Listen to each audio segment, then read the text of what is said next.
اچھا یہ تین آیتوں میں سے تقریباً ایک جیسے جملے ہیں، لیکن آپ اس کے چھوٹا سا فرق دیکھیں. اللہ اعوذ باللہ من الشیطان الرجیم، سورہ فتح کی آیت نمبر 25، اللہ اپنی رحمت میں جس کو چاہے داخل کر لے. یہاں پہ رحمت کا ذکر اللہ کی چاہت سے پہلے ہے کہ اللہ اپنی رحمت میں جس کو چاہے داخل کر لے. پہلے اللہ کی رحمت کا ذکر، پھر اللہ کی چاہت کا. جبکہ سورہ انسان سورہ نمبر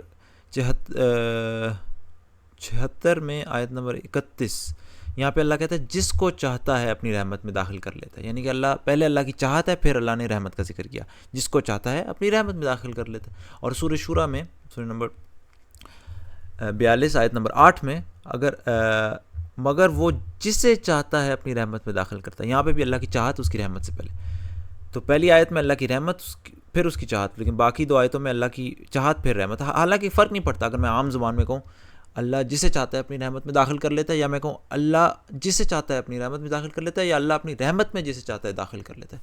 کوئی فرق نہیں پڑتا، عام زبان میں عام کتابوں میں لکھیں کوئی فرق نہیں پڑتا. لیکن قرآن میں فرق پڑتا ہے، کیونکہ قرآن نے یہ دنیا کو بتانا تھا کہ یہ کتاب اللہ سبحانہ وتعالیٰ کی طرف سے آئی، کوئی عام انسان کی کتاب نہیں. اور ہر لفظ اپنے، یعنی یہ اب آپ دیکھیں گے اس کی وجہ کیا ہے.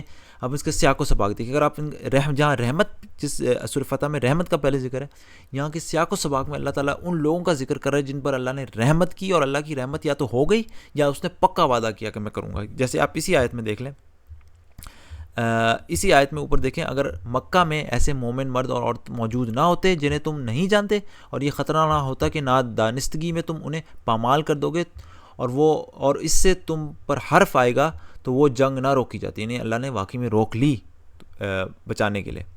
اس کے علاوہ اگلی آیت میں دیکھیں، یہی وجہ ہے کہ جب کافروں نے اپنے دلوں میں جاہلانہ حمیت بٹھا لی تو اللہ نے اپنے رسول اور مومنوں پر سکینت نازل فرمائی. اللہ کی رحمت ہو گئی اور مومنوں کو تقوی کی بات کا پابند رکھا. یہاں پہ اللہ کی رحمت، اور اس سے اگلی آیت میں اللہ کی رحمت کا وعدہ. فی الواقع، اور یا واقعی میں اللہ کی رحمت آ گئی. فی الواقع اللہ نے اپنے رسول کو سچا خواب دکھایا تھا جو ٹھیک حق کے مطابق تھا. انشاءاللہ تم ضرور مسجد میں پورے امن کے ساتھ داخل ہوگے. اللہ کا وعدہ، سبحان اللہ.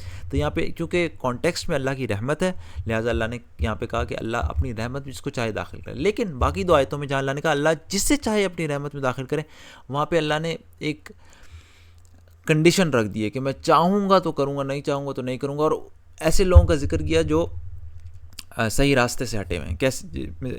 جس طرح کہ آپ سورہ انسان میں دیکھیں، یہاں پہ اللہ کہتا ہے جس کو چاہتا ہے اپنی رحمت میں داخل کر لیتا ہے. اس سے پچھلی آیت سے پڑھ لیں، اور تم کچھ بھی نہیں چاہ سکتے، اب چاہت کی بات، مگر جو خدا کو منظور ہو. بلکہ اس سے بھی پچھلی آیت سے سٹارٹ کریں،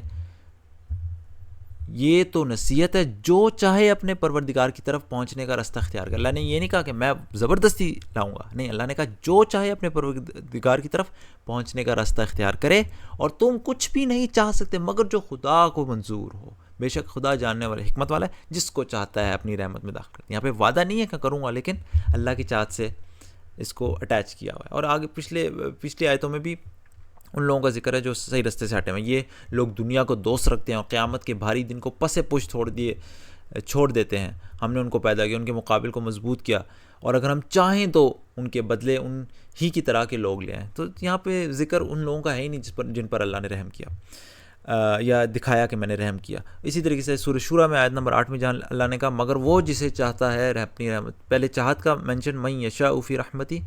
یہاں کے بھی اگر آپ کانٹیکسٹ میں دیکھیں، اسی آیت کو پڑھ لیں، اگر اللہ چاہتا تو ان سب کو ایک ہی امت بنا دیتا. پھر اللہ کی چاہت میں مگر وہ جسے چاہتا ہے اپنی رحمت میں داخل کر لیتا. سبحان اللہ. تو آپ نے دیکھا کہ جہاں 3 آیتیں آپ کے سامنے میں نے رکھی، اللہ اپنی رحمت میں جس کو چاہے داخل کر لے، اور اللہ جس کو چاہتا ہے اپنی رحمت داخل کرتا ہے مگر وہ جسے چاہتا ہے. یعنی 2 آیتوں میں چاہت پہلے پھر رحمت. حتیٰ کہ ہم عام دیکھیں جملوں میں فرق نہیں پڑتا، اللہ جسے چاہے اپنی رحمت میں داخل کر لے، اللہ اپنی رحمت میں جسے چاہے داخل کر لے. کیا فرق پڑتا ہے؟ ہمیں تو کچھ پتہ بھی نہیں چلتا، لیکن قرآن کھٹکھٹاتا ہے ہمارے دروازے پر. اتنی مثالیں میں آپ کو دے چکا ہوں، اب تو ایسا انسان کو یقین ہونے لگتا ہے پڑھ کہ قرآن کا ایک لفظ بھی اپنے سیاق و سباق سے نہیں ہٹا ہوا.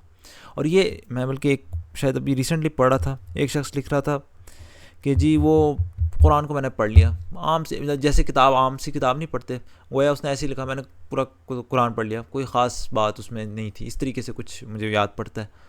تو میں سوچا کہ اگر آپ قرآن کو خالی ایسے ہی پڑھ لیں جیسے آپ عام کتاب پڑھ رہے ہیں، اس پہ رک کے غور و فکر کر کے سوچیں گے نہیں تو پھر یہی ہوگا جیسے آپ وہ بچوں کے وہ نہیں ہوتے کراس ورڈ پزل کہ حرف لکھیں اس میں سے لفظ ڈھونڈو، تو اس کو اگر آپ خالی پڑھ لیں تو کیا ہوگا، آپ کو صرف حرف ہی نظر آئیں گے، اے الف بے پہ یا اے بی سی ڈی، اور تو کچھ نہیں نظر آئے گا. غور سے دیکھیں گے تو کوئی معنی خیز لفظ ملے گا نا آپ کو اس سے.